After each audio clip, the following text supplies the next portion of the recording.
what would be last year? And how confident are you that you can get to that point? And Sid, I'll have one quick follow-up as well. Yeah, no, I mean, obviously everything looks great right now. I mean, getting the guys back healthy, as far as Rasheed and having Hollywood fully healthy and Xavier in year 2, I think the offense has a chance to be really, really good. It's just about keeping building. I'm excited to kind of have these guys again, just with we've had a lot of turnover in the receiving room, and it seems like the core group will be back in its entirety. So the goal is to try to build on it and get even better and try to get back to some of the explosive passing plays that we've done in years past. Yeah, you mentioned Rasheed. How's he looking? And what are your expectations for him, given how he was playing at the time of the injury, but now he's coming off the injury? Yeah, no, I mean, it's the expectations are high. I mean, he looks really good. He's running routes. He's catching the football.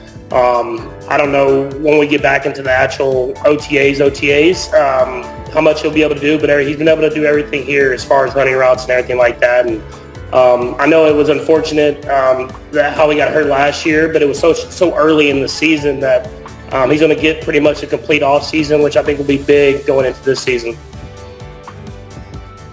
Next, we'll go to Sam McDowell.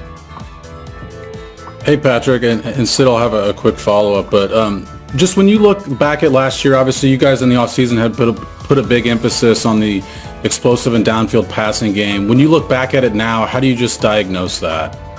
Yeah, I mean, I don't feel like we got to the goal that we wanted to. I think the injuries definitely affected it a little bit, but my goal is to be better and trying to give guys chances down the field. And I mean, if you look at the only real positive, I think, from the Super Bowl, was the second half of me just kind of getting back to, we got to throw the ball deep. We have to push the envelope. And you saw Xavier making some big plays down the field. And so trying to take positives away from that and from the rest of the season as well is we got the guys. It's about me trusting them, making the throws downfield and letting them make plays. And then just how do you map out this time with the guys? I mean, I assume you've got some sort of blueprint that you go by. Does it change year to year? Can you kind of just give us a sense of what that's like?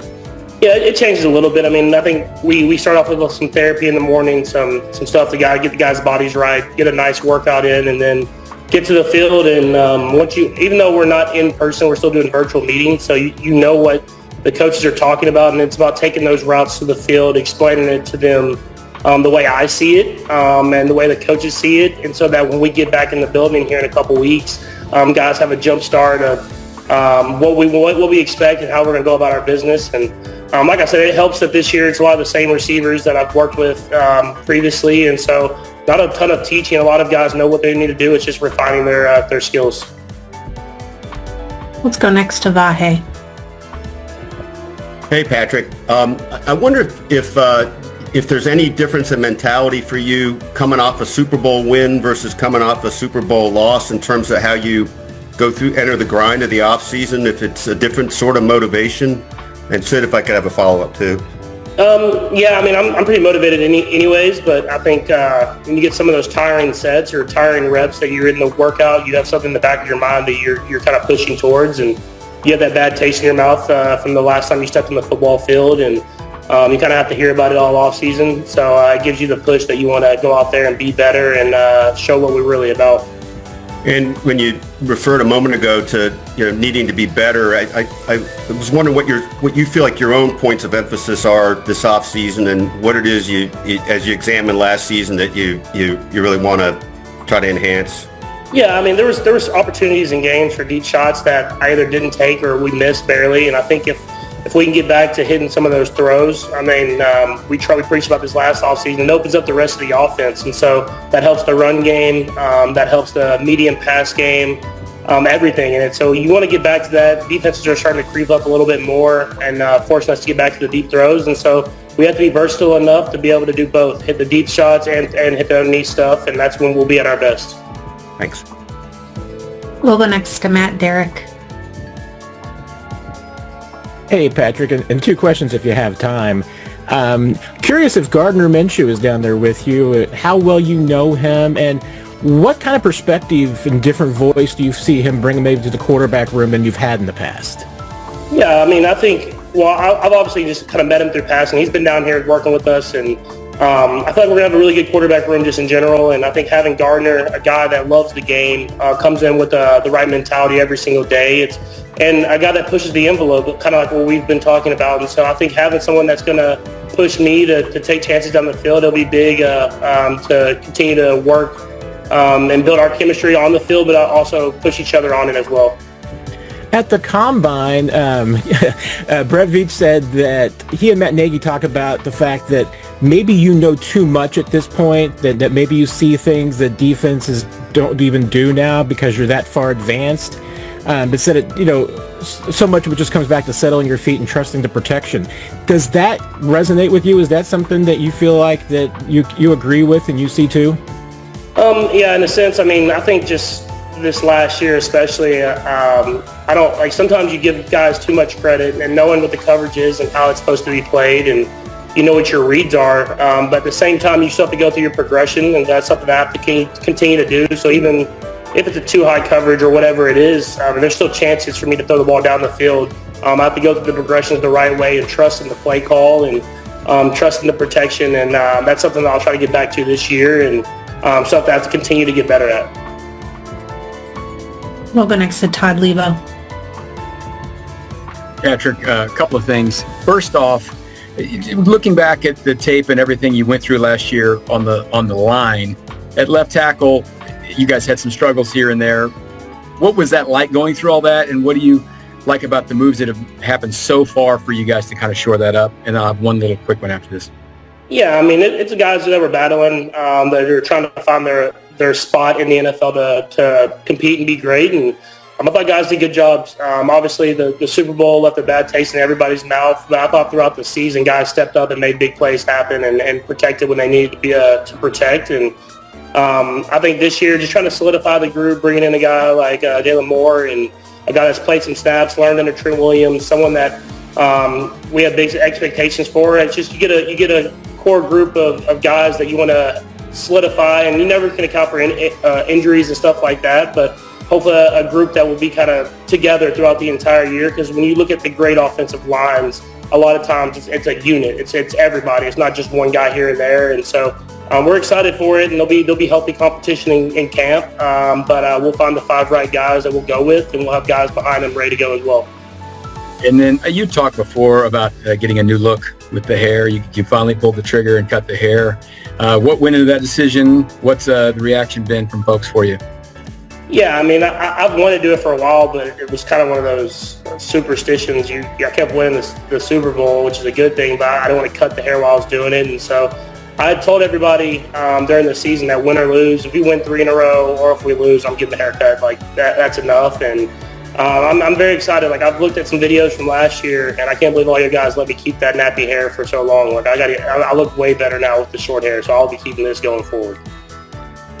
We'll go next to Mackenzie. Just wondering if you could share what your draft experience was like, as we're just a day away now, and I'll have a quick follow-up too. Yeah, no, I got to spend it back at home, and I was we were talking about it actually today, and we were throwing with some of the guys, and I was very excited to be able to spend it back at home with the people I grew up with and the people that Although Travis Kelce and Patrick Mahomes have long been a duo on the field, their personal lives have always had a clear boundary. Mahomes is a private person, rarely showing emotion outside of press conferences or games.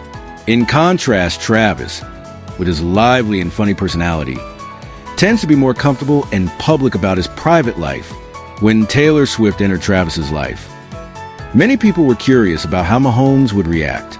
At first, Mahomes maintained a calm demeanor. He appeared next to Taylor at a few team events, but rarely showed much emotion or engagement. Some rumors even suggested that Patrick was concerned about the entertainment world overwhelming the Chiefs' typically private locker room. However, things began to change after the 2024 season ended, when Mahomes secured his 3rd Super Bowl trophy, and Taylor had consistently been seen cheering for the team from the stands. Over time, their relationship gradually shifted. Patrick started to see Taylor's genuine side. As a Chiefs insider shared, she wasn't just a superstar who came and went. She was there for Travis, and for real. The turning point reportedly came during Christmas 2024, when the Mahomes family invited Travis and Taylor to a holiday party at their mansion in Texas. Taylor even brought homemade cookies, as revealed by Brittany Mahomes in a TikTok video. From that moment, the two families began to bond through intimate gatherings and quiet, off-camera moments. Away from the spotlight, Mahomes and Swift's friendship quietly grew. In the early weeks of 2025, Taylor was seen alongside Brittany at several Kansas City Current women's soccer games, a team Brittany co-owns. They were photographed together multiple times, including at charity events and weddings for mutual friends. Taylor and Brittany have more in common than people think. A close friend of Brittany shared, "They're both powerful, family-oriented women who understand the pressures of living with a sports superstar."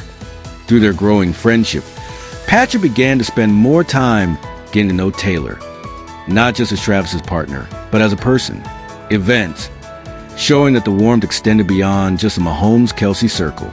Taylor Swift wasn't just becoming accepted, she was being embraced, not merely as a celebrity presence on the sidelines, but as a genuine part of the Chiefs family, as a girlfriend, yes, but also as a person, an artist, a smart and strong woman deeply devoted to those she loves. Patrick doesn't use the word family lightly. Brittany once said in an interview, but when he opens up, there's no changing that. That sentiment rang true with the powerful statement that echoed throughout the team. Taylor is part of our family. At a private dinner in Mission Hills, after everyone had settled in and the lights glowed warmly in the courtyard, Patrick stood up to give what many assumed would be a standard speech about the upcoming NFL season. Instead, he surprised everyone with a heartfelt tribute to Taylor Swift. "When I think of my family," he began, "I think of my wife, my kids, my parents, and the people I consider my brothers like Travis. But today, I want to say this.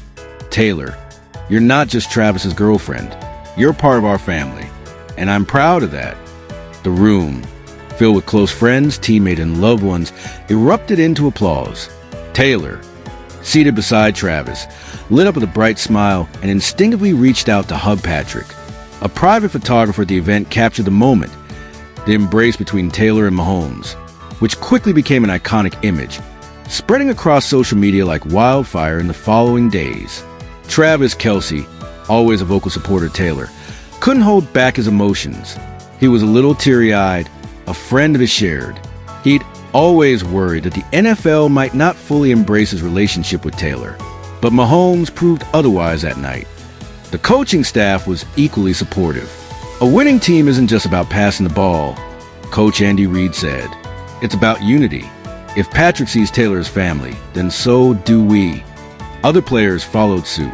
Wide receiver Rassie Rice and running back Isaiah Pacheco both posted pictures with Taylor from charity events and team gatherings, further signaling that the team had truly welcomed her in, not as a guest, but as one of their own.